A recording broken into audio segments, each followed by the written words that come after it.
It is said that reading is a secret pathway which often leads us to some sort of success. Well, as it turns out, reading a book for just 6 minutes a day can do so many wonders. It can lower stress by 68%, which is a lot higher than if you were to go for a walk, drink coffee, or listen to music. And there are no limits to the amount of knowledge you can gain through the experience of reading. Reading books, in my experience, has allowed me to get a deeper understanding of my own character, and it has helped me with my limited beliefs. It teaches me life-changing experiences, which oftentimes I try to implement into my life. And I've become open-minded to different shifts of paradigms and experiences that I have come to witness in life. Overall, I would say that I am becoming a better version of myself through the act of daily reading. This video today, I am going to share with you my top 3 favorite books that has helped me through the journey of personal, spiritual, wellness, health, growth. These 3 books that I am about to share with you took me out of a great place of depression, and it has reclaimed my life to live, love, and matter. I will be delivering this video in a 3-part series, so stay tuned for episode 2 and 3 of the top 3 life-changing books that has made a huge impact in my life. Don't forget to hit the subscribe button, and let's get into the top 3 books that has changed my life. So the first book I would like to introduce to you is my ultimate favorite book. This is the actual book that took me from not thinking my life was good enough to believing that there was some sort of sense into my life of belonging. It is The Power of Now by Eckhart Tolle. So one of the key elements in The Power of Now is that we are pure consciousness, joy, and love. Yet most of us are struggling to find inner peace from within. We do create a lot of self-inflicted suffering from the ego and from our past and future thoughts. And with that, we unknowingly identify ourselves. Our mind becomes unobserved, and we become lost into the circle of, I want to call it the funnel, because your mind is just spinning around like quadrillion chickens. This book made me realize how much of importance there is to being in the present moment. Quoted in the book that to realize that you are not your thoughts is when you begin to awaken spiritually. The mind is a superb instrument. If used regularly, used wrongly, however, it becomes very destructive. To put it more accurately, it is more so much that you use your mind wrongly. You usually don't use it at all. It uses you, and this is a disease. Also, what I like the way he called it, it's a dis-ease, meaning that you become at an uncomfortable point in your life. You believe that you are your mind. This is the delusion. The instrument has taken over you. So our mind is such a powerful weapon that we really need to know and learn how to be able to control the thoughts that we feed our minds. And that can come from words, the things that we say, the things that we do, but it really does boil down to the thoughts. And as humans, our minds are all on a self-unobserved mind. So we're not even observing our minds.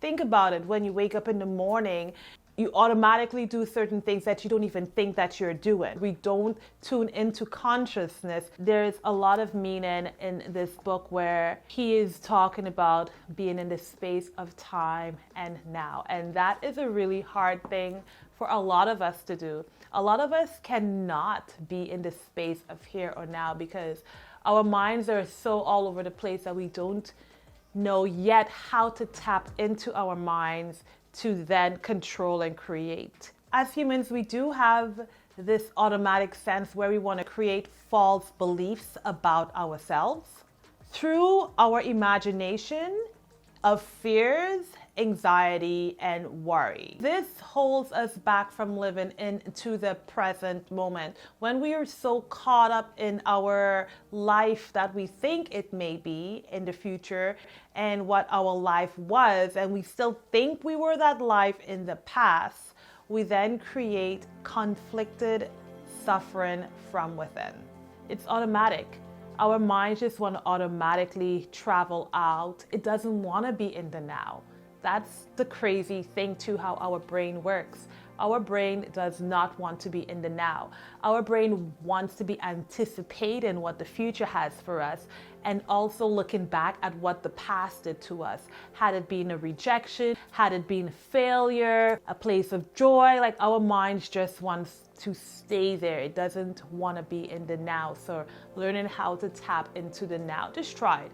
Try to pinch yourself as a reminder to like get into the now. And even if you're observing the now for 2 minutes of your time or a minute, just really get into the experience of feeling, being present, not being tuned away. You may think that you are present, but your mind is like wandering with 100 baggage of worries. That is not being in the now. Literally, tune in, take some deep breaths, and really try to focus on your surroundings and see how it feels. Really see how it feels when you are in the now moment. This is how I like to think of how much past I allow myself to carry. I try to think of myself, I'm walking in the airport and I have all these bags in my hands and each bag weigh about 100 pounds. Like I can see where I'm going, but I cannot get there fast enough because I am holding and carrying all this load on me and it's heavy and it's holding me back. So that's where I like to think of the past as like all of these bags that I am carrying and I'm just trying to get there and it's hurting and it's like, who wants to carry like all those bags, 100 pounds each of 5 luggages around? You're carrying that all around and that's pretty much what our past is. That's what we do to ourselves.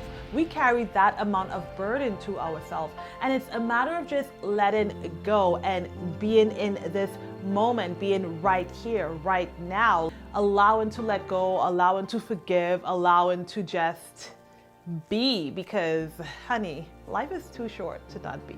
And one of the big things in the power of now is that Eckhart Tolle wants us to regain self-awareness and being able to truly connect with oneself. And when we're allowed to truly connect with oneself, we then are no longer able to suffer in the past and in the future. What he teaches is how to create no more pain and no more suffering just by learning to be in the present moment. Trying to learn to be in the present moment is hard work.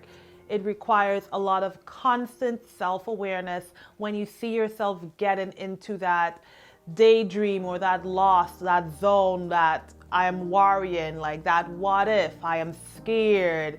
Taking some deep breaths in and out helps me to, in my experience, get back into this space. And one thing he talks about is learning how to observe your mind. So you don't want to judge your mind. When you are in a different sense of space, you want to observe what your mind is actually thinking. So if it is, let's say for example, your mind is in, okay, I have an exam that I need to do and I am scared, crapless. You just observe your mind. Okay, I can see that my mind is thinking about this exam. Why is my mind thinking about this exam? And you just look and you listen and you sit there, but you do want to get out of it. You do not want to stay in it for too long, because if you stay in it for too long, you then become trapped, you become afraid, thoughts start running, the what if, but just observe the mind. Okay, this is what I'm thinking about, but I am choosing to get out of that door. And understanding that I have a mind that I can control and it's not the other way around, because at times we tend to fall into the trap where our minds control us and we don't control our minds.